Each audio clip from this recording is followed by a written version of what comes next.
জিয়াদ ফুয়ুজাত হল পাওয়ার তোরা বেশি। আর এই পাওয়ারের কারণে এই জায়গার মধ্যে যত আই জেঙ্গা এরা আর আল্লাহ আহকামুল হাকিমিনের দিন দুনিয়ার বালাই নসিব করেন হোক আল্লাহুম্মা আমিন।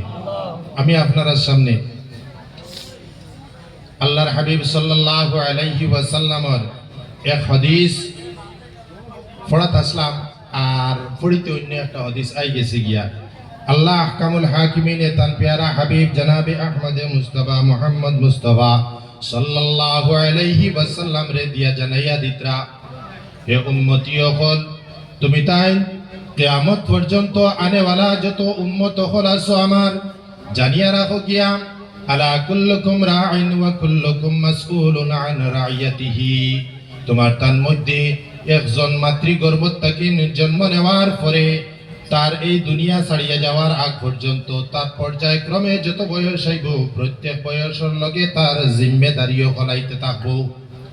শরীয়তে মুতাহারার তরফ থেকে এনে আল্লাহ হাবিব সাল্লাল্লাহু আলাইহি ওয়াসাল্লাম রে সাল্লামে আপনার রাখালর লগে তসবিহ দিছেন, উদাহরণ দিছেন যে একজন রাখালর নেতৃত্বে যতটা বকরি অথবা গরু মহিষ যত জানোয়ার হল তখন ঠিক তদ্রুপ হইয়া থাকলা গিয়া মুসলমান হলর মধ্যে প্রত্যেক উম্মতি হল হইয়া থাকলা একজন জিম্মেদার হল প্রত্যেকের কিয়ামতের দিন আল্লাহ আহকামুল হাকিমিনে তার জিম্মেদারি সম্বন্ধে প্রশ্ন করবা। এর মধ্যে তাকিন যে গুরুরে আল্লাহ আহকামুল হাকিমিনে পছন্দ করে লইছেন আর ইলমর দন দিয়া দনবান বানাই লইছেন, এই গুরুর উপরে আপনার অনেক জিম্মেদারিও হল আছে। এই জিম্মেদারিও করলে সামনে রাখিয়া যদি আমরা সমাজের ব্যবস্থার মধ্যে কিছু আলোচনা না করি তখন সঙ্গে সঙ্গে কিয়ামতের দিন আমরা জবাবদিহি হইতে লাগবো।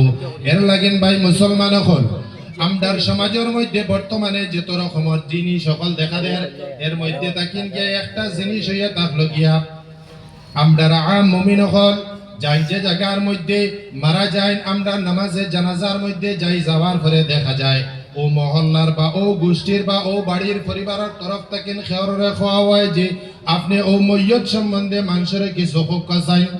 যে সময় এনে মাইকর মধ্যে দেওয়া হয় বা খোয়ার লাগিন দেওয়া হয় সঙ্গে সঙ্গে তাইন আয়াতে করিমা কুরআনে আজিম তাকিন ও কথাটা পড়ুন, কুল্লু নাফসিন যায়িকাতুল মাউত। পড়ুন না নি আমার কথারে বুঝবা, পড়ুন ভাই মুসলমান হল আল্লাহ আহকামুল হাকিমিনে কান জরুরি করছেন না যে না আপনি আমি কোনো বক্তৃতা দেওয়ার আগে ওয়াজ করার আগে ও আয়াত পড়া লাগবুন ও তো আমার মেসাব বাত আছে।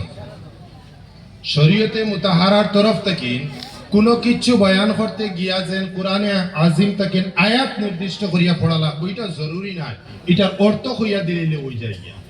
আমরা কিতা করি মইয়ত সামনে আসুন, মইয়ত সম্বন্ধে 2 মিনিট 5 মিনিটের সময় থাকে আর কোরআন আর হাদিস সম্বন্ধে আমরার জ্ঞান থাকে না। ওই জায়গার মধ্যে আমরার ভুলের কারণে কোরআনের আয়াতের মধ্যে বা শব্দের মধ্যে যায়িকাতুলের জায়গা যায়িকাতাল বা যায়িকাতিল পড়িয়ার কিন্তু এই মুহূর্তের মধ্যে বাধা দেনেওয়ালাও কেউ থাকে না। যদি আমরা জানা না থাকে আমরার লাগিন জরুরি হইয়া থাকলো গিয়া আমরা ও আয়াতর তর্জমা করে লইতাম, নতুবা শরীয়তে মুতাহারায় আপনারে জিম্মেদার বানাইছে না।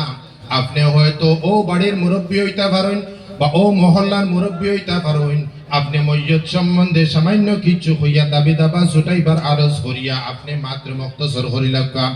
দ্বিতীয় নম্বর হইতা হইয়া থাকলো গিয়া যারে আমরা জিম্মেদার হল বানাইলাই এই জিম্মেদার এই উপযুক্ত নি ওটাও আমরা বিবেচনা করতাম, বিবেচনা করিয়া তার কাছে জিম্মেদারি অর্পণ করতাম, দায়িত্ব দিতাম। যদি সয় এই জিম্মেদার হই না তখন সঙ্গে সঙ্গে এই জিম্মেদারির কারণে আমরার সমাজের মধ্যে অনেক ফিতনা হল দেখা দিব।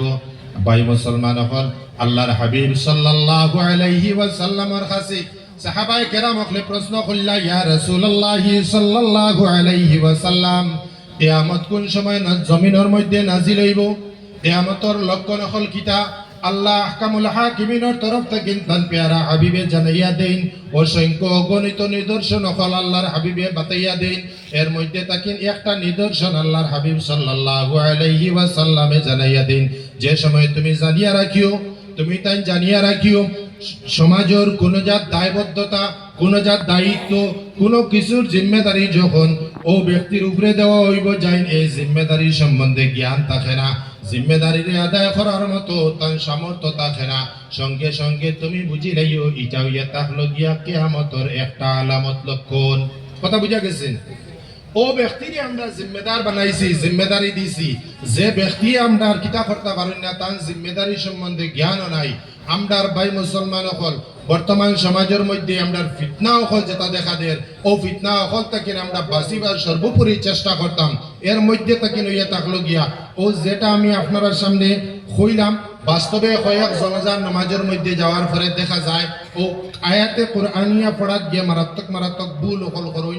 আল্লাহ আমরারে প্রত্যেকে এগুতাকে হেফাজত করতো। দ্বিতীয় নম্বরে ইয়ে থাকলো আমরার সমাজের মধ্যে যে হাদিস আমি আপনার সামনে পড়েছিলাম জিম্মেদারি সম্বন্ধে, ও জিম্মেদারির মধ্যে আমরা সর্বোপরি জিম্মেদারি হইয়া থাকলো কি আমরার পরিবারের মধ্যে আমরার মা বাবা যারা আল্লাহ তাবারাকা ওয়া তাআলা আওলাদ দিলেইছেন, আমরা যদি আমরার ঘরের মধ্যে আমরার আওলাদ রে বেহতরিন চরিত্র দিয়া দেই, বালা উপদেশ দিয়া দেই, বালা সমাজ ব্যবস্থা দিয়া দেই, উপযুক্ত শিক্ষা দিয়া দিলাই ঘরের মধ্যে, তো ও শিক্ষার উসিলায় যে সময় এই বাচ্চা ঘরের গণ্ডিত থেকে পার হইয়া বারে বাহির হয়ে যাব গিয়া, তখন তার দ্বারা সমাজের কোনো জাত ক্ষতি হইত নাই।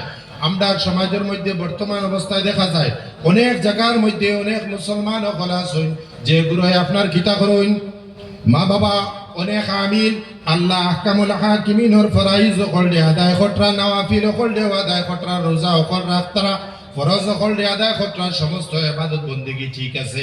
কিন্তু আমরার মধ্যে সবচেয়ে বড় বলার মুসিবত যেটা আইছে, এই বলার মুসিবতর কারণে মা বাবারের অগুসরে রাখিয়া মা বাবাই জানুন না, কিন্তু মেয়ে আপনার ছেলে মেয়ে ঘর থাকিন মা বাবার অগুসরে অন্য লগে না যাই সম্পর্ক করিলার, মা বাবাই আবার মাথা নত করিয়া এই মেয়ের না জিগাইয়া অন্য জায়গার মধ্যে রিশতেদারের কায়েম করে দিলেইলা, আপনার ছেলের বিয়া ঠিক করিয়া দিলেইলা। কিছুদিনের ভিতরে উভয় পক্ষের মধ্যে আপনার ফিতনা যেটা সৃষ্টি হয়, ফিতনার কারণে আপনার বালা বালা মা বাবা হলে গিয়া এরার কাছে মাফি চাইতে লাগে। আমরা লাগিন